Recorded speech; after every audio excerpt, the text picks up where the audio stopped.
어제 나눴던 것처럼 우리 호세아서는 이 하나님과 이스라엘의 관계를 남편과 아내의 관계, 즉 혼인 관계로 설명하고 있는 것을 우리가 잘 알고 있습니다.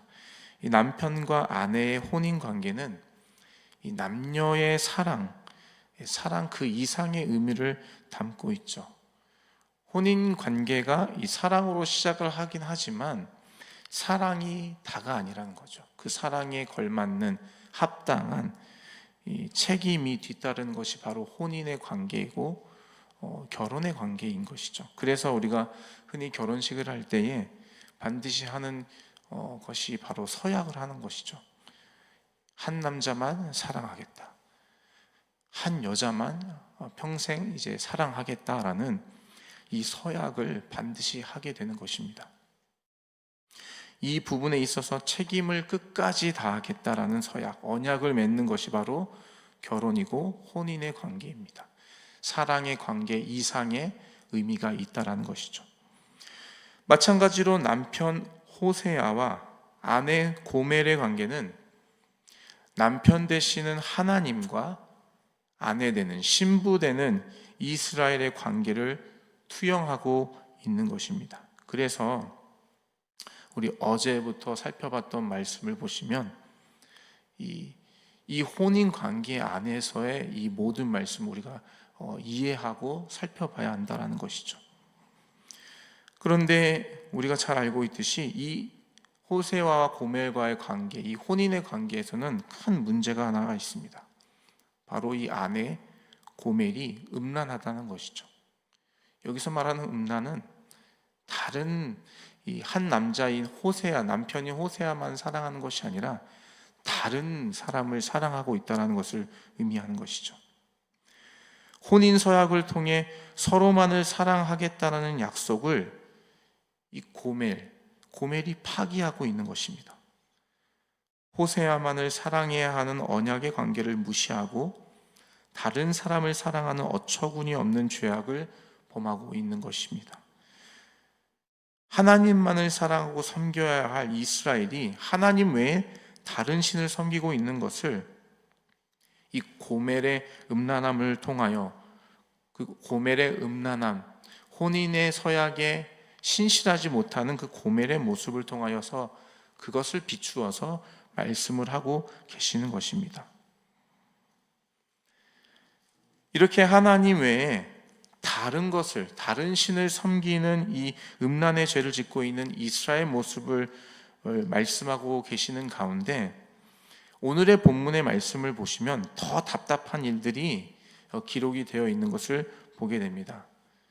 그것이 무엇이냐면 그것은 현재 이스라엘이 누리고 있는 평안과 경제적인 풍요함의 근원이 하나님이 아니라 다른 신, 오늘 말씀해 보시면 바알이라고 이스라엘이 믿고 있는 이 착각에 빠져 있다는 것이죠. 어제 나눴던 것 같이 호세아서의 배경은 여로보암 2세부터 시작됩니다. 여로보암, 북이스라엘 왕이었던 여로보암 2세부터 시작하여서 북이스라엘의 마지막 왕이었던 똑같은 이름이죠. 호세아 왕. 지금 우리가 보고 있는 호세아 선지자고 북이스라엘의 마지막 왕은 호세아라는 왕인데요. 이 호세아 왕까지 여로보암 2세로부터 시작하여 호세아 왕까지의 그 시대적인 배경 안에서 이 호세아가 지어졌는데요. 그런데 어제도 우리 담임 목사님 나누셨지만 이 여로보암 2세가 통치하던 그 시대는 아이러니하게도 북이스라엘이 경제적으로 부강하던 시대였어요. 우리가 흔히 하나님의 말씀을 잘 따르는 시기에는 하나님이 복을 주시고 하나님 말씀에 순종하지 않은 시기에는 하나님께서 주변의 나라들을 통하여 벌을 주신다라는 것을 우리 지난 열왕기 상하 새벽에 우리 함께 말씀을 나누면서 그 말씀을 나눴는데요. 때로는 하나님의 말씀에 순종하지 않는 왕들의 때에도 이 경제적으로 부한 시기를 누리는 경우가 있었다라는 것이에요. 그 대표적인 예가 바로 아합 왕의 시대였습니다. 가장 악독하고 죄악의 대명사로 불리는 아합의 때가 아이러니하게도 북이스라엘이 군사적으로, 경제적으로, 정치적으로 안정기를 누리고 있는 시대가 바로 그때였어요. 물론 하나님의 말씀에 순종하는 자들에게 축복을 주신다는 말씀은 여전히 유효합니다. 그 말씀은 진리이죠.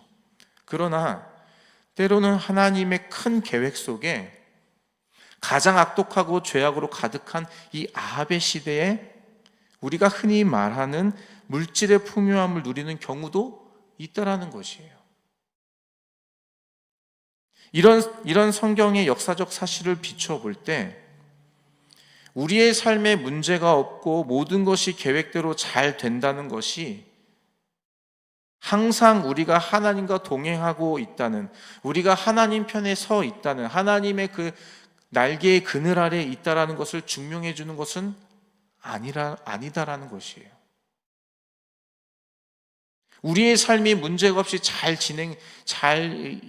계획대로 잘 진행된다는 것이 내가 하나님 안에 거하고 있고 하나님과 동행하고 있다는 것을 증명해 주는 것은 아니라는 것이에요. 그것이 전부가 아니다라는 것이죠.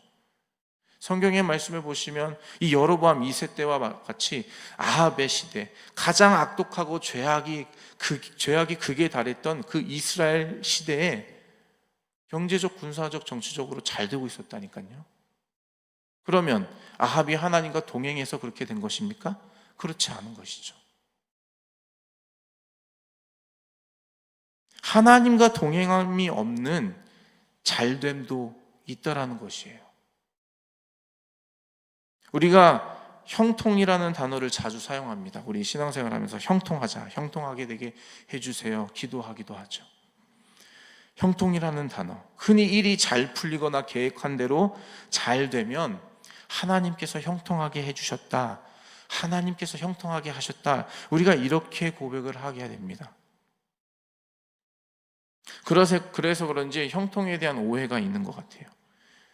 우리가 사용하는 이 형통의 의미는 문제없이 평안하면 형통이라고 합니다. 우리가 생각하고 계획한 대로 일이 잘 풀리고 진행되면 형통이라고 얘기한다라는 것이죠. 우리의 자녀들이 좋은 대학을 나와 좋은 직장에서 높은 연봉 받으면서 잘 되면 우리는 우리의 자녀가 형통하고 있다고 얘기를 하고 있어요.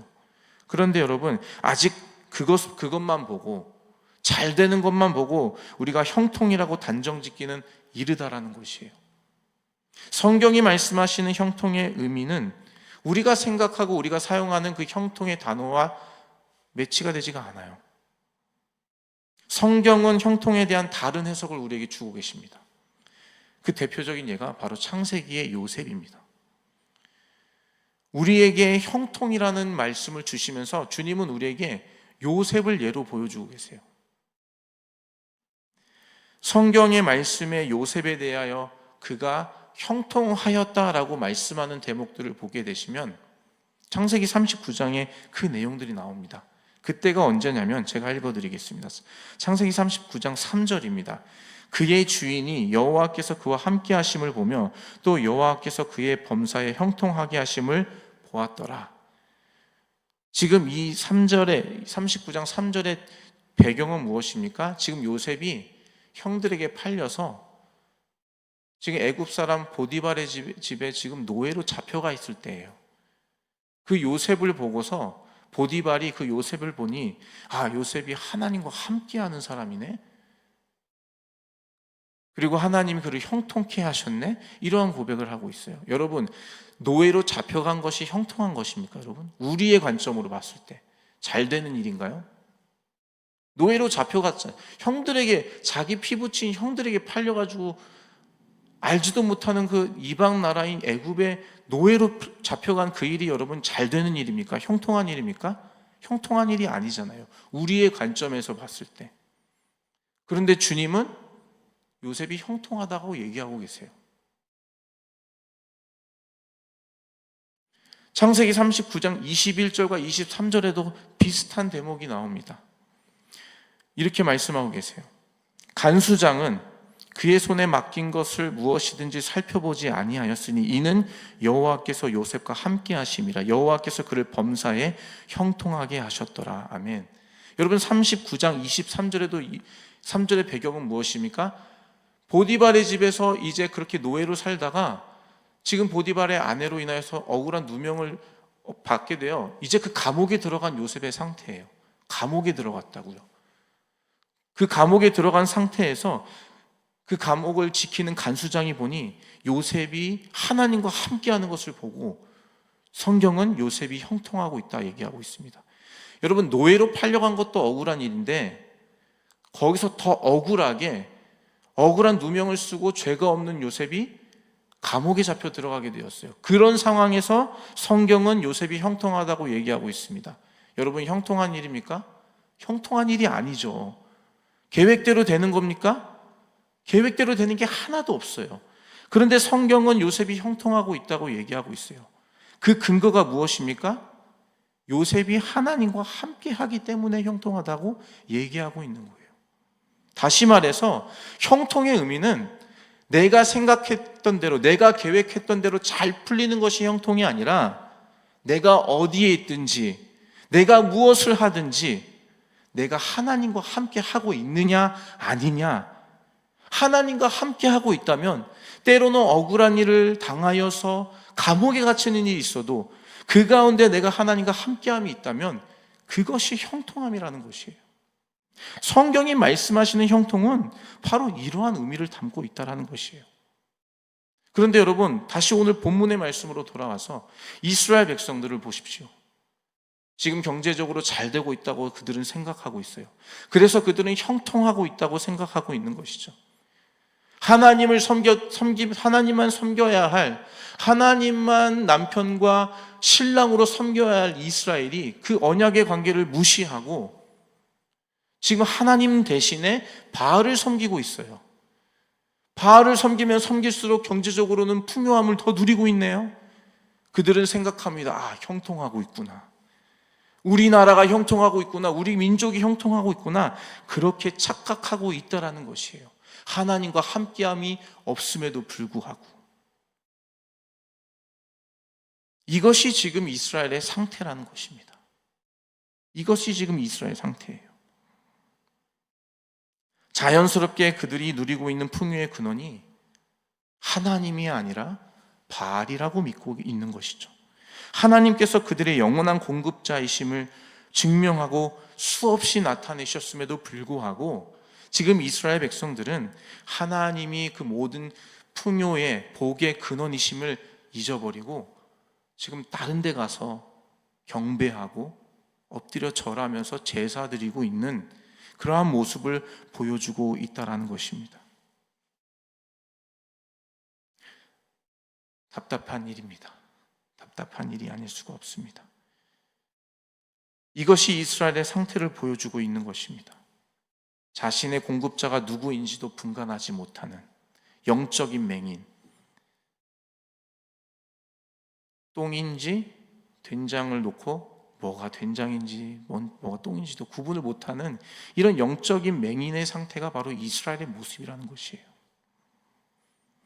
하나님이 누구신지도 까맣게 잊고 하나님만 사랑해야 할, 그 책임을 다해야 할, 그 하나님께 신실해야 할 이스라엘이 바알을 섬기면서 바알로부터 모든 복이 온다라고 믿고 더 열심히 바알을 향해서 충성 봉사하고 있는 이스라엘의 모습을 우리가 볼 수 있게 되는 것이죠. 저는 이 말씀을 통해서 단순히 하나님과 이스라엘 관계뿐만이 아니라 오늘날 내 스스로와 하나님과의 관계를 돌아보아야 되는 이 본문의 말씀이라고 생각이 됩니다. 우리도 이스라엘처럼 영적인 맹인이 될 수 있다는 것이에요. 하나님과 전혀 관계없는 삶을 살면서 일이 잘 풀리고 문제가 잘 해결된다면 하나님이 나와 함께 하신다고 착각하게 되는 것이죠. 많은 분들이 자녀에 대하여서 이런 고백을 하시는 거 많이 들었어요. 아, 우리 자녀가 좋은 학교 나와서 좋은 직장 가가지고 지금 연봉이 어마어마하게 잘 되고 있다고. 근데 그 자녀의 삶을 보면은 교회도 안 나가요. 예배가 없는 삶을 살고 있어요. 여러분, 그게 형통입니까? 성경이 말하는 복이 그런 의미를 갖고 있는 건가요? 그렇지 않다라는 것이죠. 주님의 말씀 앞에 나아가 자신을 돌아보는 시간도 없이 우리의 삶의 문제가 없이 일이 잘 풀리고 진행된다면 그것을 복으로 생각하는 착각에 우리가 빠져 살고 있을 때가 있다라는 것이에요. 영적인 눈이 어두워지면 이거를 분간을 못하는 것이죠. 일이 잘 된다고 잘 되는 것이 아닌데, 반대로 일이 안 된다고 무조건 안 되는 것입니까? 하나님의 크신 계획 안에 만약에 내가 주님과 함께함이 있다면 내 삶은 지금 현재 어렵고 고난의 상황이라 할지라도, 내가 계획한 대로 안 된다 할지라도 여전히 내가 그 안에서 주님의 도우심과 인도하심을 구하면서 하나님의 긍휼하심을 찾고 나아가고 있다라면, 그 하나님과 동행함이 그 안에 있다면 성경은 그것을 오히려 형통이라고 말씀하고 있다는 것이에요. 우리는 상황과 환경으로부터 모든 것을 평가받으려고 하는 것 같아요. 잘 되면은 내가 형통한 거야. 잘 안 되면은 문제가 있는 것이야. 물론 우리의 죄악으로 인해서 하나님께서 길을 막으시는 경우도 있겠지만, 여러분, 그것을 평가하기에는 우리의 환경적인 요소만 보기에는 그것을 평가하기 합당하지 않다라는 것이에요. 우리 스스로를 기만하면서 우리를 속이고 있을 수 있다는 것입니다. 더 중요한 것은 무엇입니까? 내가 지금 하나님과의 관계에 어디에 있느냐가 중요한 것이죠. 호세아서의 핵심은 어제 담임 목사님 말씀해 주셨지만 돌아서라는 것이에요. 내가 지금 어디에 있는지를 하나님의 관점에서, 하나님과의 관계 안에서 내가 지금 어디에 있는지를 살펴보고 다시 그 주님의 은혜의 날개 안으로 나아오라는 것이에요. 그것이 이 호세아서의 핵심이라는 것이죠. 이 오늘 본문의 말씀을 통하여서 말씀을 받고 있는 저와 여러분, 우리가 지금 주님의 관점 안에서, 하나님과 관계 안에서 나는 지금 어디에 있는지를 돌아봐야 할 줄로 믿습니다. 그리고 그 자리가 주님의 날개 안에가 아니라 나의 어떤 열심과 노력, 혹은 하나님 외에 다른 것을 더 의지하고 있는 자리에 내가 있다라고 한다면 그 자리에서 돌아서서 다시 그 주님을 의지함의 자리로 나아가야 된다는 것이죠. 하나님께서 지금까지 공급하시고 지켜주심으로 이스라엘은 살아갈 수가 있었습니다. 나라도 없이 땅도 없이 그렇게 애굽의 노예로 살던 그때에 하나님께서 노예로가 아니라 하나님의 자녀로서의 트랜스포메이션을 해주셨는데도 불구하고 이들은 계속적으로 지금 다른 신들을 구하면서 하나님을 섬기지 못하고 범죄하고 있었던 것이죠. 아무것도 없는 광야의 시대 삶 가운데 물을 주시고 먹을 것을 주셨던 하나님에 대한, 그 공급하신 하나님에 대한 기억은 모두 잊어버리고 그 공급함이 하나님이 아니라 바알로부터 온다라는 착각 속에 빠져 살면서 그렇게 어리석은 영적인 맹인의 삶을 살고 있는 이스라엘 모습을 볼 수가 있는 것이죠. 우리의 삶도 마찬가지인 것 같아요. 우리의 삶의 공급은 하나님으로부터 오는 줄로 믿습니다. 그런데 우리가 어느 순간 이거를 잊고 살아요. 내가 내 열심으로 미국에서는 부지런하면 그래도 성공할 수 있어. 물론 맞는 말입니다. 그런데 그게 전부가 아니라는 것이에요. 아무리 부지런해도 하나님께서 기회의 문을 닫아버리시면 궁핍해지는 것이 현실입니다. 그게 진리예요. 그 기회를 주시는 것조차도 하나님의 다스림 안에 있다는 것을 우리가 기억해야 하는데, 어느 순간 그 하나님의 공급하신, 공급의 근원이 하나님이시라는 것을 다 잊어버리고 내 열심으로 혹은 어떤 사람을 의지함으로, 하나님을 의지함 외에 다른 사람을 의지함으로, 다른 것을 의지함으로 그렇게 살아가고 있을 때가 있다라는 것이에요. 그런 저와 여러분의 삶에 지금 이 본문의 말씀을 통하여 주님께서 우리에게 분명하게 말씀하고 계십니다. 복의 모든 근원은 우리의 모든 필요의 공급함은 하나님 한 분이시다라는 것을 분명하게 말씀하고 계시는 것이죠. 사랑하는 넘치는 교회 성도 여러분, 이 호세와 고멜의 관계를 통하여 주님께서는 우리와 하나님과의 관계를 비춰보게 하고 계십니다. 과연 나는 하나님과 관계 안에서 어디에 있는 것인지 우리의 모습을 돌아보시면서 하나님의 그 은혜의 날개 안으로 더 깊이 나아가시는 저와 여러분의 삶이 되시기를 주님의 이름으로 축복합니다. 그렇게 하지 않았을 때 그 하나님의 공급하심을 기억하지 못하고 여전히 죄악의 삶으로 다른 우상을 섬기며 나아갔을 때에 오늘 성경의 말씀에는 그 모든 것들, 공급해 주셨던 모든 것들을 다 빼앗아 가신다라고 말씀하고 계세요. 무서운 말씀이죠. 이러한 저주를 받지 않는 인생이 저와 여러분의 인생이 되기를 소망합니다. 하나님의 풍요함을 마음껏 누리는 저와 여러분의 인생이 되기를 원하는데요. 그러기 위해서는 모든 복의 근원이 하나님이시다라는 것을 우리가 반드시 기억해야 될 줄로 믿습니다. 오늘도 주님께서 우리에게 새날을 주셨습니다. 이것 또한 하나님께서 우리에게 주셨던 새로운 은혜인 줄로 믿어요. 그 은혜를 가지고 오늘도 하나님께 그분께만 영광을 올려드리고 그분께만 우리의 믿음의 고백, 우리의 사랑의 고백을 드릴 수 있는 저와 여러분의 축복된 삶이 되시기를 다시 한번 주님의 이름으로 축복합니다. 아멘.